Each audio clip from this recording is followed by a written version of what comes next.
Cross-Examinations, Chapter 2. Walking out of the store, Arthur secretly congratulates himself as he steals a glance of Jamie from behind. "You're the man, Artie Mac, you're the man," he says to himself as he's suddenly becoming more interested in the mystery under Jamie's dress than the mystery of their past. "I know a nice place to get a drink just down the street, so tell me, where did this adventure of ours begin?" Arthur asked. "I know where it's going to end," he thought to himself, laughing in his mind. "Well, Easton Area Middle School, 2003, which, by the way, was the worst year of my entire life. Oh my God," Jamie laughed. "Oh, it couldn't have been that bad," Arthur said. "No? New town, new school, the new kid, acne, braces, glasses. To top it all off, I gained a brand new visitor for the first time on the very first day of school that year. Need any more details?" Jamie replied. "Visitor?" Arthur asked. My minstrel," says Jamie, laughing. "We actually only stayed there 1 year before moving again, thank goodness, which is the main reason why I'm not torn to pieces that you don't remember me," Jamie says. "Where'd you move there from?" asks Arthur. Jamie takes a deep breath and begins. "Well, technically, I was born in Ohio because my parents were there visiting family while my mother was pregnant with me, and I ended up being born early unexpectedly, but we lived here in PA, in Bangor. We stayed in Bangor until I was in 2nd grade, then my parents divorced and my mother and I moved to Wingate with her new boyfriend. We stayed there until I finished 5th grade. Next, we ended up in the great city of a shithole, Easton, Pennsylvania, for 1 year. The summer after 6th grade, my mother and stepfather broke up and we moved to Philly with her new boyfriend," says Jamie. Wearing a very empty smile and struggling to keep up with Jamie as she continued through her childhood locations, Arthur's attention now split between Jamie talking and his own memories from that year at middle school. It was by far not the brightest year of Arthur's life. In fact, it may have been one of the worst and probably would have been the absolute worst had it not been for his rich and powerful father. It was the first time Arthur found himself in hot water, but it wasn't the last. "Touchdown, touchdown!" A voice slices through Arthur and Jamie's bubble as a bar door opens, bringing Arthur back from space. "Here we are," says Arthur. The sign above the door read Mother's Pub. As they approach the bar to sit and Arthur starts pulling out Jamie's chair, the bartender asks, "How are you tonight, Mr. McCormick?" Arthur looks at Jamie and back at the bartender with a mischievous grin and replies, "Wonderful," with a chuckle.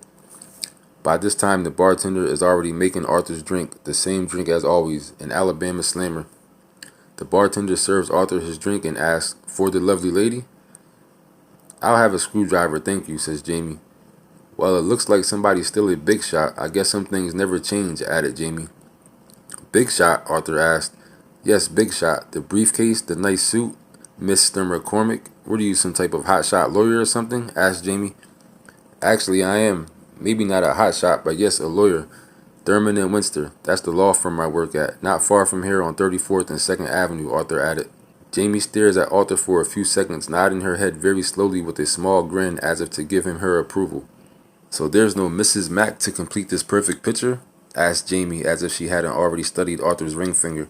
Really, Jamie was just trying to get an idea of if there were even a girlfriend or some sort in the vicinity. Not that a girlfriend or even a wife for that matter would deter Jamie from pursuit if she were to envision Arthur as her possession. She hadn't grown up with the care and cushion of a nice fluffy bank account and two-parent stable household like Arthur. Jamie knows that you have to take what you want in this world, and sometimes a few people may get stepped on in the process. She wasn't a bad person at heart, she simply had to play the cards she was dealt, which may have led to Jamie having to be a little creative at times. A wife or girlfriend would just be an obstacle that has to be conquered rather than a roadblock that has to be respected. Furthermore, had Jamie wanted to go the gold digger route, she knows how to spot money when she sees it. "No misses yet. I went straight from law school to work.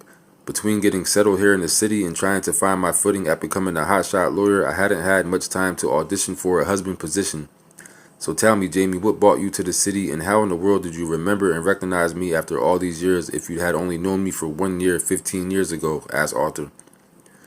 "Well, we were in Mr. Schlegel's study hall together 7th period, Tuesdays and Thursdays in the auditorium," she said. "Schlegel Bagelface, what a douchebag," Arthur interrupted. "You guys gave him hell. Oh my God, I felt so bad for him. I thought he was a nice man, actually. But it was about halfway through the year you came to my rescue. Your wonderful friend Joey Lasco. One day the little prick had gotten the great idea of making me feel like complete shit. It was the first time a boy had ever even noticed my presence since I've been in the school. He came up to me and asked me my name, and he says, 'My friend thinks you're hot and he wants to know if you'll go to the dance with him this weekend.' As I'm sitting there trying to process the fact that a boy had actually spoken to me, and especially a boy being interested in me and thinking I was hot, wham, he slams a magazine down onto my lap and begins cracking up laughing and said, "Here's my friend. He says you're from the same planet as him." It was folded open to a picture of Shrek, Jamie said. As Jamie was talking, Arthur did think for a split second that he did remember her. The anger and hurt in her eyes looked very familiar as she told the story. It was very apparent that she had went back to that moment in her mind, and Arthur did recognize that look on her face, although he hadn't remembered the story she's telling him. So as I'm sitting there trying with every bone in my body to hold my composure, I just burst out crying and everyone started laughing. Then, as if you were a knight in shining armor, you came over and yelled at Joey, "Stop it, you dick, leave her alone." It was only 2 seconds of your time, a very small thing. It's amazing how something so small can mean something so huge to another person. I really needed that. I felt horrible. Everyone was laughing at me, said Jamie. Rich, spoiled, selfish, self-entitled, class clown kids like Arthur and his friends were hardly the type to show any care or awareness for another human being's feelings.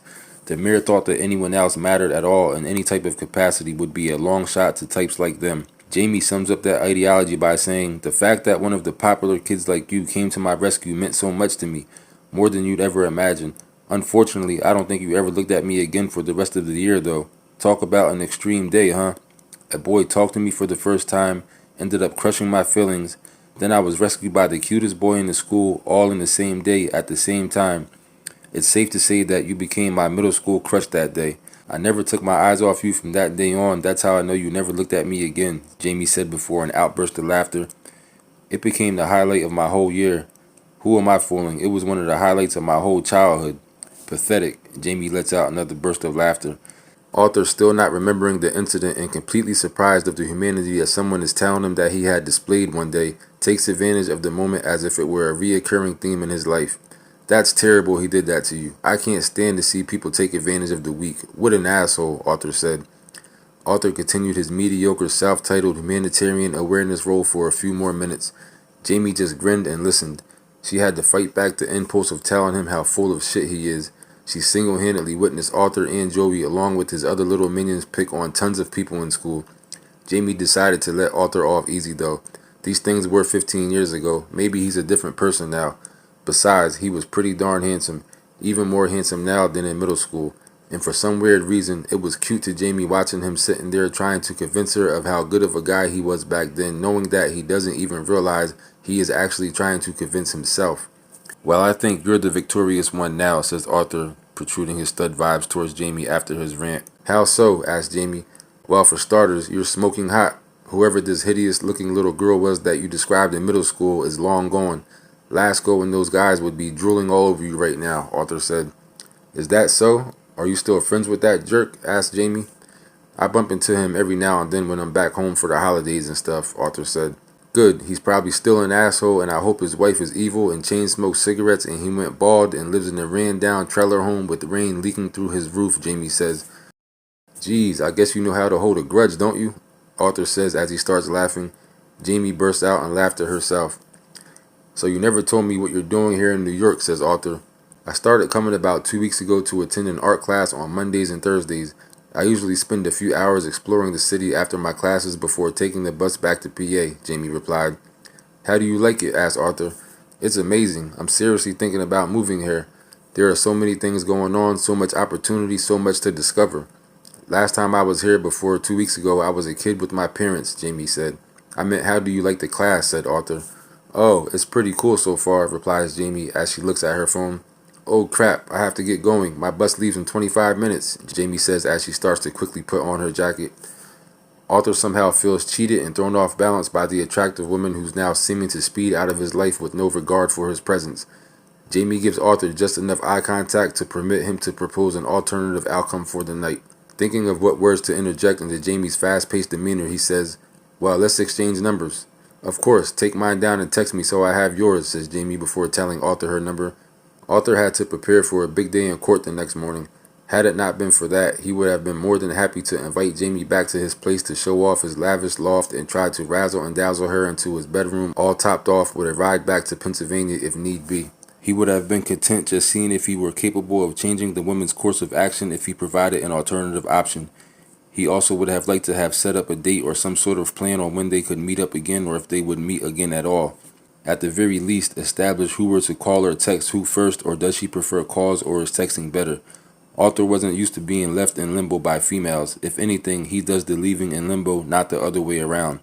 Unfortunately, though, Arthur had to settle for her number and a rushed goodbye. About a half hour later, Arthur is still babysitting the same drink, sharing small talk with other patrons at the pub. Jamie is very much on his mind. He wanted to call her and send her a text, but he didn't know exactly what he would say. Maybe say hello or wish her safe travels. Maybe see if she made it to her bus on time. Yes, that's it. I'll ask her if she made it on time, he thought to himself.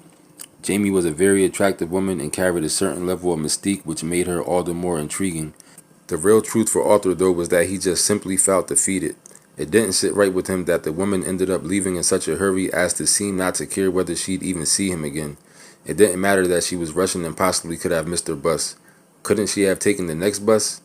He wasn't sure they would have even had exchanged numbers had he not suggested it, and if he hadn't, would she really have been okay not being able to reach me again? Would she have suggested that we exchange numbers if I hadn't? Would she have come back to the pub or my job perhaps to look for me, or things Arthur was thinking? Arthur begins to text Jamie, but halfway through the sentence he cleared the message. He decided to tough it out. Arthur finishes his drink and heads back to the antique shop to buy that vase he was focused on before Jamie invaded his world, but it wasn't there. It too had sped out of his life. Great, 2 losses in one day, he thought to himself. Arthur begins to walk home. With Jamie still on his mind, he decides to get himself some sort of victory. He calls an old friend.